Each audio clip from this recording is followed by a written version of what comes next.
Assalamualaikum warahmatullahi wabarakatuh. Perkenalkan, nama saya Fitri Herdianti. Saya mahasiswa Unis Tangerang. Dengan adanya video ini yaitu untuk memenuhi tugas ujian akhir semester mata kuliah Teknik Presentasi.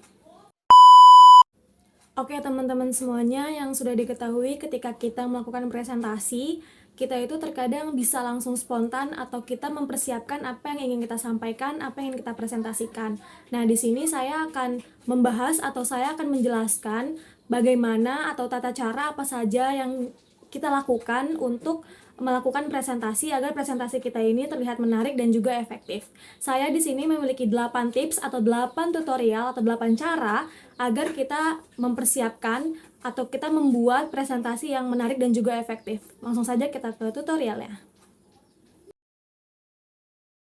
Cara yang pertama itu kita harus meminimalkan jumlah slide. Ketika kita mempresentasikan sesuatu dengan bantuan slide, kita harus meminimalkan jumlah slide agar penyampaian pesan yang ingin kita sampaikan kepada halayak atau audiens itu dapat tersampaikan dengan baik dan audiens itu tidak merasa bosan. Jadi tidak ada pikiran-pikiran seperti, kok slide-nya banyak banget sih, kok slide-nya nggak habis-habis sih. Jadi agar audiens ini tuh tidak bosan mendengarkan apa yang ingin kita sampaikan dan pesan yang ingin kita sampaikan juga efektif sampai ke telinga-telinga audiens agar penyampaian pesan yang kita ingin sampaikan itu tersampaikan dengan baik kepada audiens atau halayak. Jadi meminimalkan jumlah slide itu perlu ya teman-teman.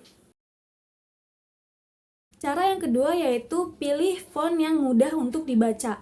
Nah, jenis font-font yang saya rekomendasikan itu yaitu salah satunya adalah Arial. Nah, kenapa Arial? Karena Arial ini mudah dibaca oleh halayak ketika kita menampilkan sesuatu atau ketika kita menampilkan slide. Jadi, tidak ada tulisan-tulisan yang mepet-mepet dan tidak ada bayangan-bayangan tulisan. Jadi, usahakan teman-teman tuh pilih jenis font yang mudah dibaca oleh audiens agar tulisan kita tuh terbaca dengan baik, penyampaian pesan kita tuh terbaca dengan baik.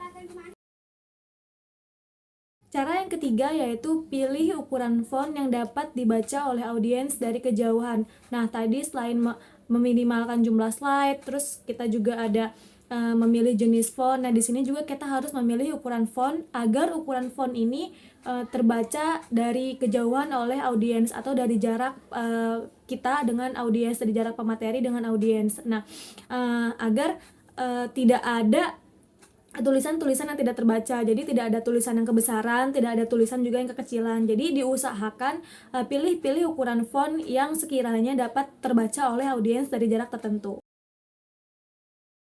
Cara yang keempat yaitu gunakan teks menjadi poin per poin atau kalimat singkat. Jadi ini juga dapat membantu kita untuk meminimalkan jumlah slide. Nah, di masing-masing slide ini teman-teman usahakan untuk membuat poin per poin saja apa yang ingin disampaikan, poin apa yang ingin teman-teman sampaikan kepada halayak. Jadi tidak ada kalimat-kalimat yang bertele-tele sehingga menjadikan slide teman-teman itu atau presentasi teman-teman itu boring, dan teman-teman juga biar kita juga tidak terpaku pada apa yang ada di slide. Jadi kita bisa menjelaskan secara poin per poin aja gitu. Jadi audiens juga mendengarkan kita gitu. Jadi untuk slide itu hanya bantuan. Teman-teman cuma atau perlu untuk mencantumkan poin per poin saja, tidak perlu semuanya.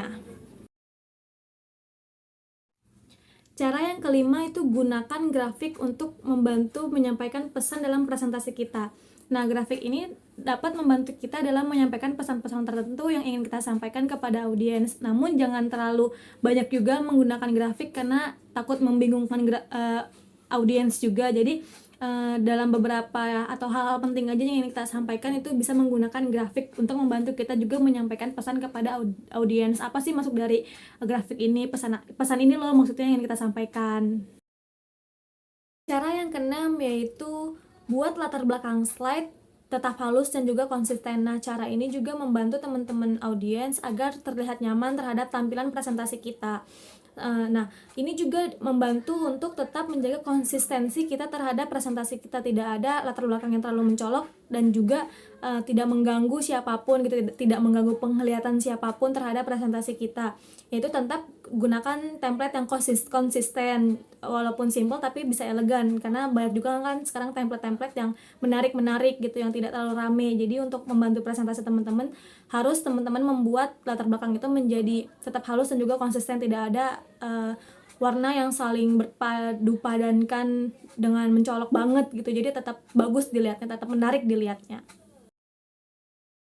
Nah, untuk cara yang ketujuh, cara selanjutnya yaitu menggunakan kontras tinggi antara warna latar belakang dan warna teks. Nah, di sini tuh sebenarnya masih nyambung dari tata cara nomor 6 gitu, dimana kita ini dalam menampilkan slide, dalam membuat slide, dalam membantu presentasi kita ini agar warna teks dengan warna latar belakang itu tidak nabrak, jadi tetap terbaca dengan baik oleh audiens. Jadi teman-teman juga harus memperhatikan warna-warna antara latar belakang dengan warna-warna teks yang terdapat dalam pesan-pesan yang teman-teman ingin sampaikan. Ini perlu diperhatikan ya teman-teman, jadi teman-teman bisa mempadu-padankan warna dengan sangat baik, dengan epic gitu. Jadi agar presentasi juga terlihat enak untuk dilihat, terlihat enak, tidak mengganggu mata audiens.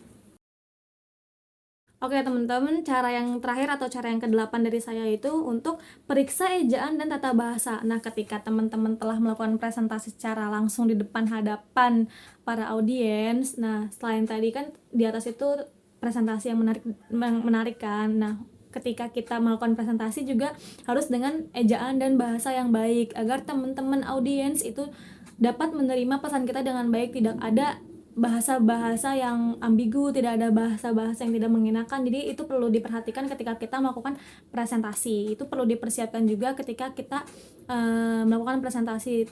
Artikulasi juga penting banget, artikulasi kita berbicara agar teman-teman audiens tuh dapat menangkap pesan apa yang ingin kita sampaikan. Baik teman-teman semuanya, itu 8 cara agar kita melakukan atau mempersiapkan presentasi yang menarik dan juga efektif. Nah, semoga 8 cara ini dapat membuat teman-teman untuk lebih siap lagi melakukan presentasi yang baik dan juga menarik dan juga efektif, agar penyampaian pesan-pesan yang teman-teman sampaikan kepada audiens itu dapat diterima dengan baik, dapat dipahami dengan baik oleh para audiens. Nah, sekian video dari saya. Wabillahi taufiq wal hidayah. Wassalamualaikum warahmatullahi wabarakatuh.